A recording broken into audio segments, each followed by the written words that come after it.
ఊరు ఏరు ఏకమయ్యాయి. కనుచూపు మేర నీరే విస్తరించింది. బుడమేరు కన్నెర్ర చేసింది. బెజవాడ దుఃఖదాయిని అనే పేరును చాలా దశాబ్దాల తర్వాత గుర్తు చేసింది. కానీ విని ఎరుగని రీతిలో విజయవాడ నగరాన్ని ముంచెత్తింది. లక్షలాది మందిని వరద బాధితులుగా మిగిల్చింది. అటు కృష్ణమ్మ ఉగ్రరూపం, ఇటు బుడమేరు కన్నెర్రతో బెజవాడ బెంబేలెత్తింది.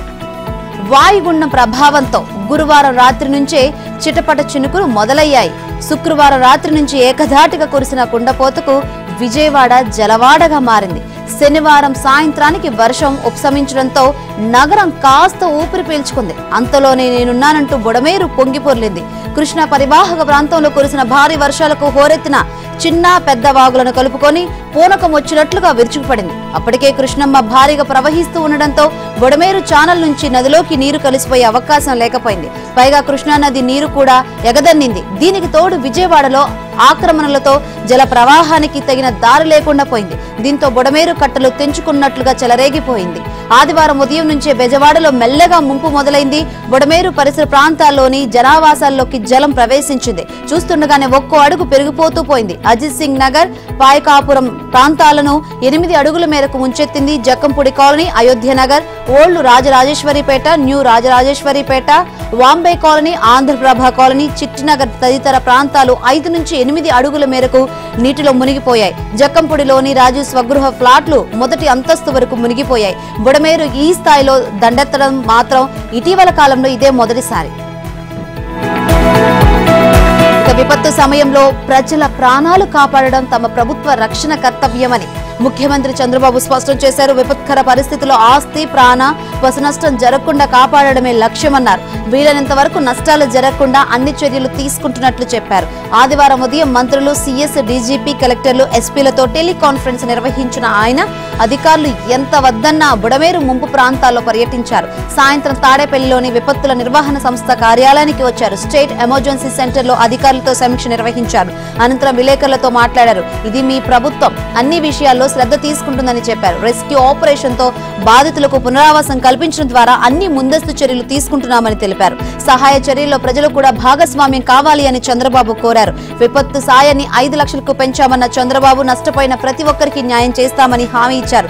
వరద బాధిత కుటుంబానికి 25 కిలోల బియ్యం, కిలో చొప్పున 5 రకాల నిత్యావసర సరుకులు ఇస్తున్నామని చెప్పారు. కిలో పంచదార కూడా ఇస్తామని తెలిపారు. వర్షాలతో ఉపాధి కోల్పోయే చేనేత కార్మికులకు, మత్స్యకారులకు 50 కిలోల బియ్యం ఇస్తామన్నారు.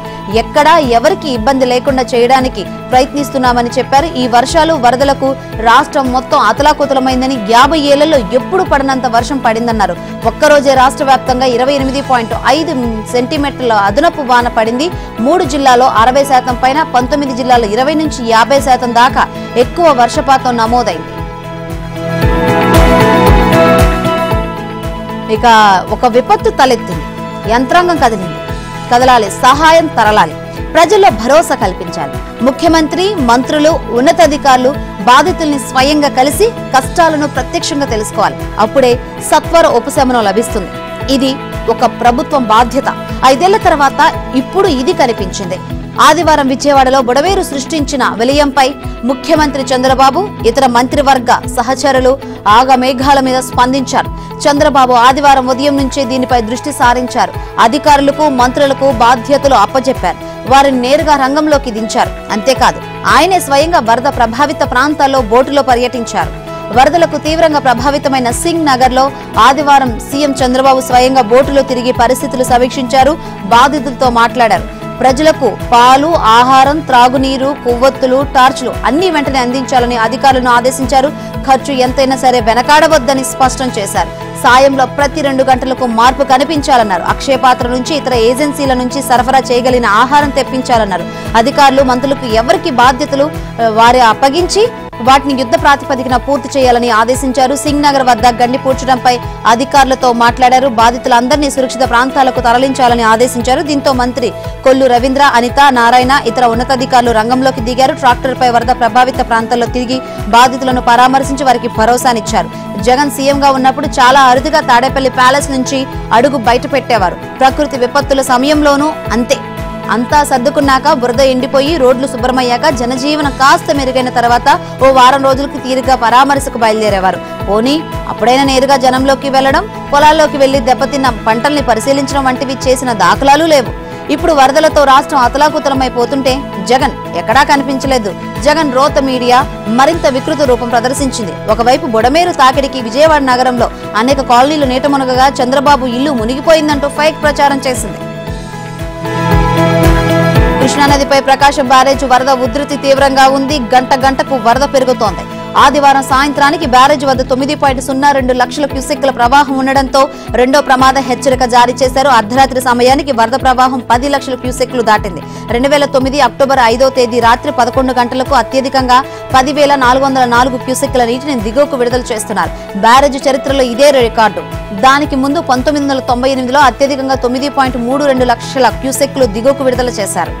ఇక ఎగువన శ్రీశైలం, నాగార్జున సాగర్ లోకి పెద్ద ఎత్తున ప్రవాహం వస్తుంది. నాగార్జున సాగర్ నుంచి 6,02,301 క్యూసెక్కుల నీరు దిగువకు విడుదల చేస్తున్నారు. భారీ వర్షాలకు వాగులు వంకలు ఉప్పొంగుతుండటంతో నాగార్జున సాగర్ ప్రాజెక్టు ప్రకాశం బ్యారేజ్ మధ్యలో మరో 3,275 క్యూసెక్కులు కలుస్తోంది.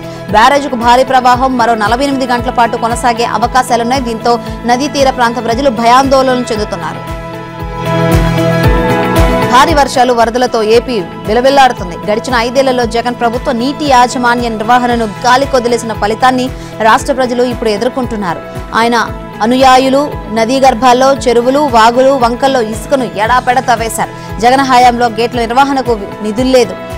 కనీసం గ్రీజు కూడా పూయలేని దుస్థితి. ఈ నేపథ్యంలో సాగునీటి యాజమాన్య విధానాలపై చంద్రబాబు ప్రభుత్వం దృష్టి సారించి యుద్ధ ప్రాతిపదికన నిర్వహణ పనులు చేపట్టాలని జలవనరుల నిపుణులు సూచిస్తున్నారు. నదుల కరకట్టలు, కాలువలు, చెరువుల గట్లను పటిష్టపరచడం వంటివి అత్యవసరంగా చేయాలని చెబుతున్నారు. రాష్ట్రంలోని జలాశయాలన్నీ కలకల్లాడుతున్నాయి. చిన్న నీటి వనరులు నిండాయి. ఈ సీజన్లో సాధారణం కంటే 25% అధికంగా వర్షం పడింది. మైనర్ ఇరిగేషన్ కింద 38,445 చెరువుల్లో 76.54 టీఎంసీల నీరుంది.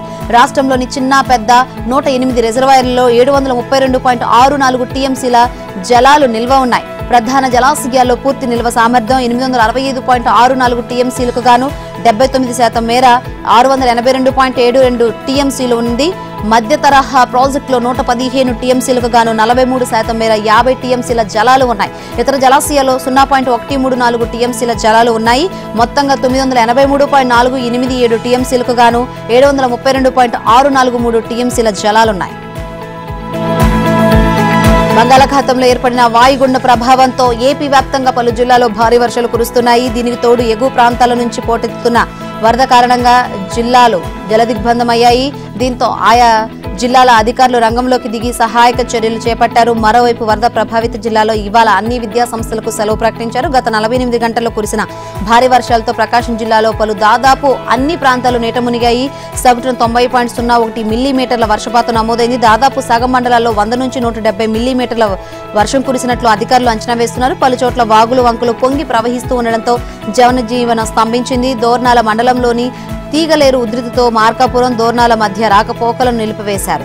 ఇక ఏలూరు జిల్లా వ్యాప్తంగా వానలు, వరద బీభత్సంతో వందలాది మంది నిరాశులయ్యారు. నూజివీడిలో పెద్ద చెరువుకు గండిపడడంతో పెద్ద సంఖ్యలో నివాస ప్రాంతాలు దెబ్బతిన్నాయి. నూజివీడిలో మంత్రి కొలుసు పార్థసారథి వరద ప్రభావిత ప్రాంతాల్లో పర్యటించారు.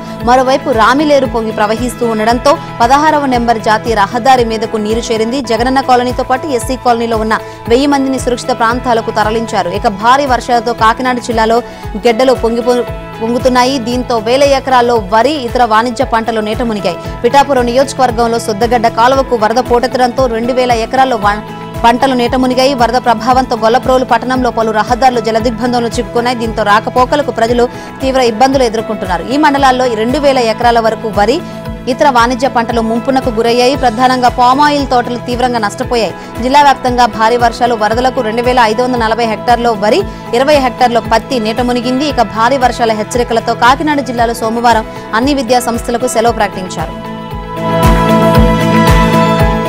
ఆకాశానికి చిల్లు పడిందా అన్నట్లు ఒకటే వర్షం కురుస్తోంది.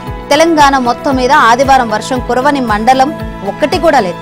నిలిచి కురుస్తున్న భారీ అతి భారీ వర్షాలకు పలు ప్రాంతాల్లో కాలువలకు గండ్లు పడ్డాయి. చెరువులు అలుగులు పారాయి. చెక్ డ్యాంలు, జలాశయాలు మత్తిరి దూంకాయి. రోడ్లు దెబ్బతిన్నాయి. ఊర్లన్నీ ఏరులయ్యాయి. వాగులు పొంగి పొర్లి దారులను ముంచెత్తడంతో చాలా గ్రామాలకు బయట ప్రపంచంతో సంబంధాలు తెగిపోయాయి. హైదరాబాద్, విజయవాడ మధ్య ఏపీ, కర్ణాటక, మహారాష్ట్రకు రాకపోకలు నిలిచిపోయాయి. వాగుల్లో కొట్టుకుపోయి వాన నీటి గుంతల్లో పడి 15 మందికి పైగా చనిపోయారు. పలువురి ఆచూకీ గల్లంతైంది. రాష్ట్రంలో వర్షాలు దంచి కొడుతున్నాయి. అన్ని జిల్లాల్లో రోజంతా వర్షం పడుతూనే ఉండడంతో సగటు వర్షపాతం 9.82 సెంటీమీటర్లుగా నమోదైంది. కొన్ని చోట్ల రికార్డు స్థాయి వర్షాలు కురిశాయి. రాష్ట్రంలోని అత్యధికంగా ఖమ్మం జిల్లా తిరుమలాయపాలెం మండలం కాకరవాయిలో 52 సెంటీమీటర్ల వర్షపాతం నమోదు కాగా 25 సెంటీమీటర్లకు పైగా వర్షపాతం 23 ప్రాంతాల్లో నమోదైందని వాతావరణ శాఖ తెలిపింది. 20 సెంటీమీటర్ల పైగా వాన 40 మండలాల్లో కురవగా 88 మండలాల్లో 11 నుంచి 20 సెంటీమీటర్ల మధ్య వర్షపాతం, 277 మండలాల్లో భారీ వర్షాలు, 199 మండలాల్లో మధ్యస్థ వర్షపాతం నమోదైనట్లు వెల్లడించింది. ఆదివారం రాష్ట్ర వ్యాప్తంగా వర్షం కురవని మండలాలంటూ ఏదీ లేదని పేర్కొంది. ఈ భారీ అతి భారీ వర్షాలకు జనజీవనం స్తంభించిపోయింది. వేలాది గ్రామాలకు రాకపోకలు బంద్ అయ్యాయి. రోడ్లు దెబ్బతినడంతో రవాణా వ్యవస్థ కూడా ఎక్కడికక్కడ ఆగిపోయింది. దీంతో కొన్ని చోట్ల కూరగాయలు, పాలు, పండ్ల ధరలు పెరిగిపోయాయి. రోడ్లపై భారీగా వరద నీరు నిలిచిపోవడంతో స్థానికులు తీవ్ర ఇబ్బందులు పడ్డారు. అయితే ఆదివారం సెలవు రోజు కావడంతో భారీ వర్షాలున్నాయనే అధికారుల ముందస్తు హెచ్చరికల నేపథ్యంలో నగర జనం చాలా వరకు ఇళ్లకే పరిమితమయ్యారు. నిత్యం వాహనాలతో రద్దీగా ఉండే ప్రధాన రహదారులు ఖాళీగా దర్శనమిచ్చాయి. భారీ వర్షాలతో హుస్సేన్ సాగర్ నిండుకుండలా మారింది. నీటి మట్టం ఫుల్ ట్యాంక్ లెవెల్ దాటడంతో తూముల ద్వారా నీటిని మూసీలోకి వదులుతున్నారు. మూసీలో వరద ఉధృతంగా ప్రవహిస్తూ ఉండడంతో నీరు ముసారంబాగ్ బ్రిడ్జిను తాకుతూ ప్రవహిస్తుంది. 20కి పైగా ప్రాంతాల్లో భారీ వృక్షాలు కూలాయి. 50కి పైగా విద్యుత్ స్తంభాలు నేలకూలాయి. విద్యుత్ తీగలు తెగిపోవడంతో గంటల కొద్దీ విద్యుత్ సరఫరా నిలిచిపోయి చీకట్లు కమ్ముకుంది. ఎడతెరిపి లేకుండా కురుస్తున్న భారీ వర్షానికి వాగులు, వంకలు పొంగిపొర్లుతున్నాయి. ఈ ప్రవాహం ప్రధాన రహదారులపైకి వచ్చి వాహనాలు ప్రయాణించేందుకు తీవ్ర ఆటంకం కలిగిస్తోంది. దీనికి తోడు పలు చోట్ల వరద ప్రవాహానికి రహదారులు దెబ్బతిన్నాయి. దీంతో ఎక్కడికక్కడ వాహనాలు నిలిచిపోతున్నాయి. తెలంగాణ నుంచి ఇటు ఆంధ్రప్రదేశ్తో పాటు అటు మహారాష్ట్ర, కర్ణాటక రాష్ట్రాలకు కూడా రాకపోకలు పూర్తిగా నిలిచిపోయాయి. కోదాడ మండలం రామాపురం క్రాస్ రోడ్డు వద్ద పాలేరు బ్యాక్ వాటర్ జాతీయ రహదారి 65 పైకి చేరడంతో తెలంగాణ, ఆంధ్రప్రదేశ్ రాష్ట్రాలకు రాకపోకలు నిలిచిపోయాయి. దీంతో ట్రాఫిక్ ను మళ్లించారు. మరోవైపు ఏపీలోని కృష్ణా జిల్లా నందిగామ కూడా 65వ నెంబర్ జాతీయ రహదారిపైకి నీరు చేరడంతో రాకపోకలకు ఆటంకం కలిగింది. మున్నేరు వాగు పొంగడంతో ఐతవర సమీపంలోని జాతీయ రహదారిపై నీరు నిలిచింది. దీంతో ఆదివారం మధ్యాహ్నం నుంచే హైదరాబాద్ వైపు వెళ్లే వాహనాలను కీసర టోల్ ప్లాజా వద్ద అక్కడి పోలీసులు నిలిపివేశారు. నార్కెట్పల్లి నుంచి 65వ నెంబర్ జాతీయ రహదారిపై ట్రాఫిక్ ను నార్కెట్పల్లి అద్దంకి హైవేకు మళ్లించగా ఈ రోడ్డుపై రద్దీ పెరిగింది. నల్గొండ జిల్లాలోని నార్కెట్పల్లి నుంచి దామరచర్ల వరకు ట్రాఫిక్ రద్దీ రాత్రి వరకు కొనసాగింది. విజయవాడ నుంచి వయ్యా గుంటూరు, అద్దంకి, మిర్యాలగూడ, నల్గొండ, హైదరాబాద్కు వాహనాలు మళ్లించారు. విజయవాడ నుంచి ఖమ్మంకు వెళ్లే ప్రయాణికులు కూడా తీవ్ర ఇబ్బందులు పడ్డారు. కోదాడ మండలంలోని నల్లబండగూడెం గ్రామం వద్ద 65వ నెంబర్ జాతీయ రహదారిపై ఉన్న బ్రిడ్జ్ వద్ద 5 అడుగుల మేర నీరు ప్రవహిస్తూ ఉండడంతో హైదరాబాద్, విజయవాడ రాకపోకలు నిలిచిపోయాయి. మహబూబ్ నగర్, తాండూరు, చించోలి రూట్లలో వాగులు పొంగి ప్రవహిస్తూ ఉండడంతో రాకపోకలు నిలిచిపోయాయి. గౌడవెల్లి వాగు ఉధృతితో గౌడవెల్లి, మేడ్చల్ మధ్య రాకపోకలు ఆగిపోయాయి. భారీ వర్షం, ఉరుములు, మెరుపులు, కళ్ళెదుట రోడ్డుపై పొంగి ప్రవహిస్తున్న నీళ్లు. ఉన్న చోట నుంచి కదలలేని పరిస్థితి. తిండి లేదు, నిద్ర లేదు. రెప్ప పడితే రేపటిని చూస్తామో లేదో తెలియని భయం. వరంగల్ జిల్లా నెక్కొండ మండలం వెంకటాపురం గ్రామ శివారులో వరద నీటిలో చిక్కుకుపోయిన ఓ ఆర్టీసీ బస్సులోని ప్రయాణికులు ఎదురైన భయానక అనుభవం ఇది. డ్రైవర్, కండక్టర్తో పాటు 46 మంది ప్రయాణికులు 1-2 కాదు 12 గంటల పైగా నరక యాతన అనుభవించారు. ఓ లారీ డ్రైవర్ చేసిన సాహసంతో వారంతా ఊపిరి పీల్చుకున్నారు. శనివారం రాత్రి వేములవాడ నుంచి మహబూబాబాద్కు బయలుదేరిన ఆర్టీసీ బస్సులో డ్రైవర్, కండక్టర్తో పాటు 25 మంది మహిళలు, 10 మంది పురుషులు, 11 మంది చిన్నారులు ఉన్నారు. అయితే భారీ వర్షాలకు మార్గం మధ్యలోనే తోపనపల్లి చెరువుకు వరద పోటెత్తగా రాత్రి 10 గంటల సమయంలో ఆ బస్సు వెంకటాపురం శివారులో వరద నీటిలో నిలిచిపోయింది. చీకటికి తోడు వర్షం వల్ల డ్రైవర్ బస్సును నడిపే ధైర్యం చేయలేకపోయాడు. దీంతో ప్రయాణికులంతా ప్రాణాలు అరచేతిలో పెట్టుకుని సాయం కోసం ప్రయత్నిస్తూ ఎదురుచూశారు. ఈ విషయం తెలిసిన నెక్కొండ పోలీసులు, వెంకటాపురం ప్రజలు ఘటనా స్థలానికి చేరుకున్న వరదను దాటి బస్సు వద్దకు చేరుకోలేకపోయారు. 1/2 కిలోమీటర్ దూరంలోనే ఆగిపోయిన పోలీసులు దూరం నుంచే ప్రయాణికులకు ధైర్యం చెప్పారు. ఇక ఆదివారం ఉదయం రైల్వే సిమెంట్ స్తంభాల లోడుతో నెక్కొండలో నిలిచిన లారీని చూసిన పోలీసులు సాయం కోసం డ్రైవర్తో మాట్లాడారు. దీంతో రంగంలోకి దిగిన సూర్యాపేట జిల్లా కోదాడకు చెందిన లారీ డ్రైవర్ రాము తన లారీని చాకచక్యంగా బస్సు వద్దకు తీసుకెళ్లాడు. ప్రయాణికులను లారీలో ఎక్కించుకుని ఒడ్డుకు చేర్చాడు. దీంతో లారీ డ్రైవర్ రామును కలెక్టర్ అభినందించారు. తెలంగాణ వ్యాప్తంగా భారీ వర్షాలతో పాటు పలు ప్రాంతాల్లో వరదలు వస్తున్న నేపథ్యంలో అధికారులు అప్రమత్తంగా ఉండాలని సీఎం రేవంత్ రెడ్డి ఆదేశించారు. 24 గంటలు క్షేత్రస్థాయిలో అందుబాటులో ఉండాలని సూచించారు. ఆదివారం ఆయన ప్రభుత్వ ప్రధాన కార్యదర్శి, డీజీపీ, మున్సిపల్, విద్యుత్, పంచాయతీరాజ్, హైడ్రా, ఇరిగేషన్ శాఖ ఉన్నతాధికారులతో టెలికాన్ఫరెన్స్ నిర్వహించారు. అదేవిధంగా డిప్యూటీ సీఎం భట్టి విక్రమార్క, మంత్రులు తుమ్మల, ఉత్తమ్, దామోదర, జూపల్లి, పొంగులేటితో ఫోన్లో మాట్లాడి వారిని అప్రమత్తం చేశారు. జిల్లాల కలెక్టర్లు, ఎస్పీలు, ఇతర అన్ని శాఖల అధికారులు నిరంతరం క్షేత్రస్థాయిలో పర్యటించాలని సీఎం ఆదేశించారు. అధికారులు సెలవులు పెట్టొద్దని, ఇప్పటికే ఎవరైనా సెలవులపై ఉంటే రద్దు చేసుకుని వెంటనే విధులకు హాజరు కావాలని సూచించారు. అత్యవసర విభాగాల అధికారులు క్షేత్రస్థాయిలో అందుబాటులో ఉంటూ ఎప్పటికప్పుడు సమాచారాన్ని ముఖ్యమంత్రి కార్యాలయానికి పంపాలని సూచించారు. వరద ప్రభావిత ప్రాంతాల్లో తక్షణమే సహాయ చర్యలు చేపట్టాలన్నారు. అత్యవసరమైతే తప్ప బయటకు రావద్దని ప్రజలకు విజ్ఞప్తి చేశారు. లోతట్టు ప్రాంతాల ప్రజలు అప్రమత్తంగా ఉండాలని, ఏ అవసరం ఉన్నా అధికారులకు ఫోన్ చేయాలని సూచించారు. మంత్రులు, ఎంపీలు, ఎమ్మెల్యేలు, ఎమ్మెల్సీలు స్థానికంగా ఉంటూ సహాయక కార్యక్రమాలు చేపట్టాలని ఆదేశించినట్లు సీఎం కార్యాలయం ఓ ప్రకటనలో తెలిపింది. ఇక కాంగ్రెస్ కార్యకర్తలు కూడా సహాయక కార్యక్రమాల్లో పాల్గొనాలని సీఎం రేవంత్ పిలుపునిచ్చారు. ఎడతెరపలేని వర్షాలతో తెలుగు రాష్ట్రాలు అతలాకుతలం అవుతున్నాయి. నాగర్ కర్నూలు జిల్లా ఆమ్రాబాద్ మండలం ఈగలపెంట సమీపంలో శ్రీశైలం ఘాట్ రోడ్డులో డ్యాం సమీపంలో కొండ చర్యలు విరిగిపడ్డాయి. దీంతో ట్రాఫిక్ కు తీవ్ర అంతరాయం ఏర్పడింది. ఘాట్ రోడ్డు వైపు వెళ్లే ప్రయాణికులు జాగ్రత్తగా ఉండాలని, ప్రమాదం పొంచి ఉందని పోలీసులు హెచ్చరించారు.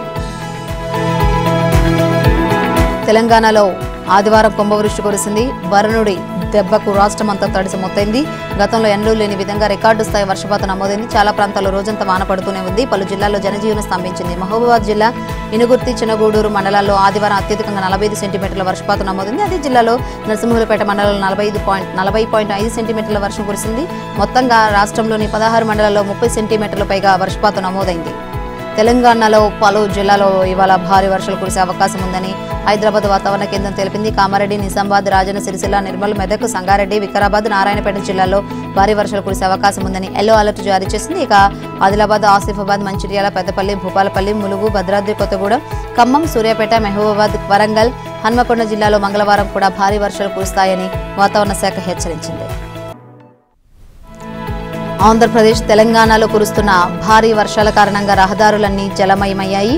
మరోవైపు వర్షపు నీరు రైల్వే ట్రాక్లపై చేరింది. కే సముద్రం సమీపంలో రైల్వే ట్రాక్ వరద ప్రభావాన్ని కొట్టుకుపోయింది. దీంతో ఆదివారం పలు రైళ్లను దక్షిణ మధ్య రైల్వే రద్దు చేసింది. ట్రాక్ మరమ్మతు పనులకు ఇప్పటికే ప్రారంభించింది. వీలైన త్వరగా ఈ రైలు మార్గాన్ని అందుబాటులోకి తీసుకొచ్చేందుకు అధికారులు ప్రయత్నిస్తున్నారు. వర్షాలు తగ్గితే ఇవాళ సాయంత్రం లోపు ఈ రైలు మార్గం అందుబాటులోకి వచ్చే అవకాశం ఉంది. ప్రస్తుతం ట్రాక్ మరమ్మతు పనులు అవుతుండటంతో మంగళ బుధవారాల్లోనూ పలు రైళ్లను రద్దు చేసినట్లు దక్షిణ మధ్య రైల్వే ప్రకటించింది. అలాగే పలు రైళ్లను దారి మళ్లిస్తున్నట్లు తెలిపింది. మచిలీపట్నం టు విశాఖపట్నం మధ్య నడిచే 17219 నెంబర్ రైలును ఇవాళ రద్దు చేస్తున్నట్లు రైల్వే శాఖ ప్రకటించింది. అలాగే ధర్మవరం, మచిలీపట్నం, లింగంపల్లి, నరసాపురం, ధర్మవరం, నరసాపురం, బెంగళూరు టు కాకినాడ టౌన్ రైళ్లను నేడు రద్దు చేస్తున్నట్లు దక్షిణ మధ్య రైల్వే వెల్లడించింది. ఇక Vijayawada to Guntur, Guntur to Macherla, Macherla to Nadikudi, Nadikudi to Macherla, Macherla to Guntur, Guntur to Vijayawada, Kacheguda, Miryalaguda, Miryalaguda to Nadikudi మధ్య రైళ్లను ఇవాళ రేపు రద్దు చేస్తున్నట్లు దక్షిణ మధ్య రైల్వే అధికారులు తెలిపారు. ఇక మరోవైపు నడికుడి టు మిర్యాలగూడ, మిర్యాలగూడ టు నడికుడి మధ్య నడిచే రైలును సోమవారం నుంచి బుధవారం వరకు రద్దు చేస్తున్నట్లు దక్షిణ మధ్య రైల్వే అధికారులు తెలిపారు. తెలంగాణలో కురుస్తున్న భారీ వర్షాల నుంచి ప్రజలను కాపాడేందుకు అప్రమత్తంగా ఉండాలని, సైన్యాన్ని, హెలికాప్టర్లను అందుబాటులోకి తేవాలని మాజీ మంత్రి హరీష్ రావు రాష్ట్ర ప్రభుత్వాన్ని కోరారు. ఆదివారం నల్గొండ జిల్లా దేవరకొండలో విలేకరులతో ఆయన మాట్లాడుతూ భారీ వర్షాలు కురుస్తున్నందున అత్యవసర సేవలు అందించేందుకు బృందాలను ఏర్పాటు చేయాలని సూచించారు. పూర్తిగా నిండిన చెరువులు, కాలువలు తెగకుండా నీటిపారుదల శాఖ అధికారులు ప్రత్యేక చర్యలు తీసుకోవాలన్నారు. ఆపదలో ఉన్న బాధితులకు బీఆర్ఎస్ శ్రేణులు సహాయక చర్యలు అందించాలని పిలుపునిచ్చారు. మరో 2 రోజులు భారీ వర్షాలు ఉన్నందున ప్రజలు అప్రమత్తంగా ఉండాలని, అధికారులకు సెలవులు రద్దు చేసి 24 గంటలు అప్రమత్తంగా ఉండేలా ప్రభుత్వం చర్యలు చేపట్టాలన్నారు. కలెక్టర్లకు నిధులు కేటాయించి సహాయక చర్యలు చేపట్టాలని విన్నవించారు. అలాగే ఇలాంటి ఆపత్కర కాలంలో ఒకరికొకరు బాసటగా నిలవాలని, రాజకీయాలకు అతీతంగా ప్రజలకు సహాయ సహకారాలు అందించాలని ఆయన కోరారు. నాడు అంగళ్ల వద్ద ప్రస్తుత ముఖ్యమంత్రి, నాటి విపక్ష నేత చంద్రబాబును వైసీపీ శ్రేణులు అడ్డుకున్నాయి. దానికి ప్రతిఫలమో ఏమో నేడు మాజీ మంత్రి పెద్దిరెడ్డి రామచంద్రారెడ్డిని, ఆయన తనయుడు ఎంపీ మిథున్ రెడ్డిని తంబళ్లపల్లిలో అడుగు పెట్టనీయకుండా టీడీపీ శ్రేణులు అడ్డుపడ్డాయి. ఆదివారం రామచంద్రారెడ్డి, మిథున్ రెడ్డి తంబళ్లపల్లి ఎమ్మెల్యే ద్వారకానాథ్ రెడ్డిలను తంబళ్లపల్లి నియోజకవర్గంలో పర్యటించకుండా టీడీపీ శ్రేణులు అడ్డుకున్నాయి. దీంతో పెద్దిరెడ్డి రామచంద్రారెడ్డి, మిథున్ రెడ్డిలు తంబళ్లపల్లి నియోజకవర్గంలో అడుగు పెట్టలేకపోయారు. ఇక తంబళ్లపల్లిలోనే తన ఇంట్లోనే ఉన్న ద్వారకానాథ్ రెడ్డి తిరుపతికి వెళ్లిపోవాల్సి వచ్చింది. తంబళ్లపల్లి నియోజకవర్గం పెదతిప్ప సముద్ర మండలంలో మద్దయ్యగారిపల్లిలో వైసీపీ నాయకులు ఆంజనేయుల స్వామి విగ్రహ ప్రతిష్ఠను ఏర్పాటు చేశారు. ఈ కార్యక్రమానికి ఎంపీ మిథున్ రెడ్డి, ఎమ్మెల్యేలు పెద్దిరెడ్డి రామచంద్రారెడ్డి, ద్వారకానాథ్ రెడ్డిలను ఆహ్వానించారు. ఈ క్రమంలో శనివారం రాత్రి ద్వారకానాథ్ రెడ్డి తంబళ్లపల్లిలోని తన ఇంటికి చేరుకున్నారు. ఆదివారం ఉదయం సమాచారం తెలుసుకున్న తంబళ్లపల్లి నియోజకవర్గ టీడీపీ నాయకులు పెద్దిరెడ్డి కుటుంబం రాకను అడ్డుకోవాలని నిర్ణయించుకున్నారు. ఈ నేపథ్యంలో అంగులలో టీడీపీ నాయకులు పెద్ద ఎత్తున గుమిగూడారు. వైసీపీ పాలనలో నియోజకవర్గంలో అక్రమాలు, అరాచకాలకు పాల్పడిన పెద్దిరెడ్డి కుటుంబాన్ని ఇక్కడ అడుగుపెట్టనివ్వబోమని పట్టుబట్టారు. మాజీ మంత్రి పేర్ని నానికి జన సైనికులు చుక్కలు చూపించారు. గుడివాడ వచ్చిన ఆయనకు చెప్పులు చూపించారు. కారుపైకి రాళ్లు, కోడిగుడ్లు విసిరారు. తమ నాయకుడు పవన్ కు చెప్పులు చూపించినందుకు ప్రతిగా చెప్పులు చూపిస్తూ రా తేల్చుకుందామంటూ సవాల్ విసిరారు. ఆదివారం ఒక ప్రైవేట్ కార్యక్రమంలో పాల్గొనేందుకు పేర్ని నాని గుడివాడలోని వైసీపీ నాయకుడు తోట శివాజీ ఇంటికి వచ్చారు. ఈ విషయం తెలుసుకున్న జనసేన ఇన్ఛార్జ్ బూరగడ్డ శ్రీకాంత్ ఆధ్వర్యంలో జనసేన టీడీపీ నాయకులు, కార్యకర్తలు రోడ్డుపై బైఠాయించి ధర్నాకు దిగారు. ఆందోళనకారులు ఇంట్లోకి వెళ్లేందుకు ప్రయత్నించడంతో ఉద్రిక్త వాతావరణం చోటు చేసుకుంది. స్థానిక వైసీపీ నాయకులు పాలేటి చంటి కారులో పేర్ని నాని వచ్చారు. దీంతో జనసేన కార్యకర్తలు ఆ కారుపై రాళ్లు, కోడిగుడ్లతో దాడి చేశారు. దాడిలో వాహనం అద్దాలు పూర్తిగా ధ్వంసమయ్యాయి. ఒక దశలో పెట్రోల్ పోసి నిప్పు పెట్టేందుకు జనసేన కార్యకర్తలు ప్రయత్నించగా పోలీసులు అడ్డుకున్నారు. జనసేన నాయకులు కార్యకర్తలను బలవంతంగా పోలీస్ స్టేషన్కు తరలించేందుకు ప్రయత్నించగా జనసేనకులు అడ్డుకున్నారు. పవన్ కళ్యాణ్కు క్షమాపణ చెప్పకుండా గుడివాడ నుంచి వెళ్లరంటూ జనసేన నేతలు హెచ్చరించారు. దమ్ముంటే పేర్ని నాని వైసీపీ నేత ఇంట్లో నుంచి బయటకు రావాలంటూ సవాల్ విసిరారు. మహిళలు కించపరిచిన వ్యక్తిని పేర్ని నానిని పరామర్శించడం దారుణమన్నారు. మహిళలను అవమానించే వారికి పేర్ని నాని కొమ్ము కాయడం సరైన పద్ధతి కాదని హితవు పలికారు. ఇటీవల హైదరాబాద్ లో జరిగిన ఓ పెద్ద పెళ్లిలో తిరుమల లడ్డూలను ఇవ్వడం చూసి ఆశ్చర్యపోయింది. తిరుపతి లడ్డు పవిత్రమైన ప్రసాదమే కానీ స్టేటస్ సింబల్ గా వాడుకోవడం సరికాదు. దానిని మిఠాయిగా భావించకూడదు. సాధారణంగా భక్తులకు కోరినన్ని లడ్డూలు ఇవ్వాలనే నిబంధన ఉంది, కానీ ఇవ్వడం లేదు. దానికి కారణం బయట నుంచి వచ్చిన వాళ్ళు లడ్డూలు అధిక సంఖ్యలో తీసుకువెళ్లిపోతున్నారు. ఈ కారణంగానే శ్రీవారిని దర్శించుకునే సామాన్య భక్తులకు లడ్డూల కొరత ఏర్పడుతుంది. మా పరిశీలనలో దళారీల ఎక్కువయ్యారని గ్రహించాం. ఈ క్రమంలోనే శ్రీవారిని దర్శించుకున్న వారికి ఆధార్ కార్డుపై 2 లడ్డూలు మాత్రమే ఇవ్వాలని నిబంధన పెట్టామని టీటీడీ ఈవో శ్యామలరావు తెలిపారు. తిరుమలలోని అన్నమయ్య భవనంలో అదనపు ఈవో వెంకయ్య చౌదరితో కలిసి ఆదివారం సాయంత్రం మీడియాతో మాట్లాడారు. స్వామివారి దర్శనానికి వచ్చే భక్తుడికి ఒక ఉచిత లడ్డూతో పాటు 50 చొప్పున తగినన్ని లడ్డూలు అందించడమే టీటీడీ లక్ష్యమన్నారు. దర్శనం చేసుకోకుండా కౌంటర్ల వద్దకు వెళ్లే వారికి 4 రోజులుగా ఆధార్ కార్డుపై రోజువారీ 2 లడ్డూలు ఇస్తున్నామన్నారు. టీటీడీ రోజు 3.5 లక్షల లడ్డూలను భక్తులకు విక్రయిస్తుందన్నారు. ఇందులో 2.5 లక్షల లడ్డూలు మాత్రమే భక్తులకు చేరుతున్నాయని, మిగిలిన 1,00,000 లడ్డూలు దర్శనం చేసుకుని వారు కొనుగోలు చేస్తున్నారని వివరించారు. కొందరు దళారులు భారీ మొత్తంలో కొనుగోలు చేసి బయట ప్రాంతాల్లో అధిక ధరలకు విక్రయిస్తున్నట్లు తమ విచారణలో తేలిందన్నారు. బయట పట్టణంలో పెళ్లిళ్లు, ఇతర కార్యక్రమాల్లో లడ్డూ ప్రసాదాలు పంచుతున్నట్లు తమ దృష్టికి వచ్చిందన్నారు. టీటీడీలో పనిచేసే కొంతమంది అవుట్ సోర్సింగ్ సిబ్బంది, కొంతమంది దళారులతో చేతులు కలిపినట్లు తమ విచారణలో వెల్లడైందని ఈవో అన్నారు. దీనిపై సివిఎస్ఓ, ఎస్పీ విచారణ చేస్తున్నారన్నారు. తప్పు చేసిన వారిని వదిలిపెట్టమన్నారు. కక్షిదారులకు సత్వర న్యాయం అందాలంటే కోర్టుల్లోని వాయిదాల సంస్కృతిని మార్చాల్సి ఉందని రాష్ట్రపతి ద్రౌపది ముర్ము అభిప్రాయపడ్డారు. దీనిపై తొలుత దృష్టి పెట్టాలని న్యాయ వ్యవస్థకు సూచించారు. ఇక్కడ 2 రోజుల పాటు జరిగిన జిల్లా స్థాయి న్యాయ వ్యవస్థ జాతీయ సదస్సు ముగింపు ఉత్సవంలో ఆమె ప్రసంగించారు. పెండింగ్ కేసులు మనందరికీ పెద్ద సవాలుగా మారాయని అన్నారు. ఈ సమస్యను పరిష్కరించాలంటే తొలుత కేసుల విచారణను వాయిదా వేసే విధానంలో మార్పులు రావాలని చెప్పారు. అత్యాచారం వంటి కేసులోని తీర్పులు ఆలస్యమవుతున్నాయని ఆవేదన వ్యక్తం చేశారు. అత్యాచారం వంటి కేసులోని తీర్పులు వచ్చేసరికి తరం మారిపోతుందని, న్యాయ ప్రక్రియలో సున్నితత్వం లోపించిందని సామాన్యులు అనుకుంటున్నారని రాష్ట్రపతి వ్యాఖ్యానించారు. గ్రామాల్లోని ప్రజలు న్యాయ ఆలయాలను దేవాలయాలుగా భావిస్తున్నారని అన్నారు. దేవుని ఇంట్లో ఆలస్యం జరుగుతుందేమో గానీ అన్యాయం మాత్రం జరగదని నమ్ముతూ ఉంటారు. కానీ ఈ ఆలస్యం ఎంతకాలం? మనమంతా దీనిపై ఆలోచించాలని హితవు పలికారు. కొందరికి న్యాయం లభించే సమయానికి వారి ముఖాల్లో నవ్వులు కనిపించడం లేదన్నారు. కొందరి జీవితాలు అంతమవుతున్నాయని, దీనిపై మనమంతా దృష్టి పెట్టాలని అన్నారు. కోర్టు రూములు తీర్పుపై రాష్ట్రపతి తన అభిప్రాయాన్ని వ్యక్తం చేశారు.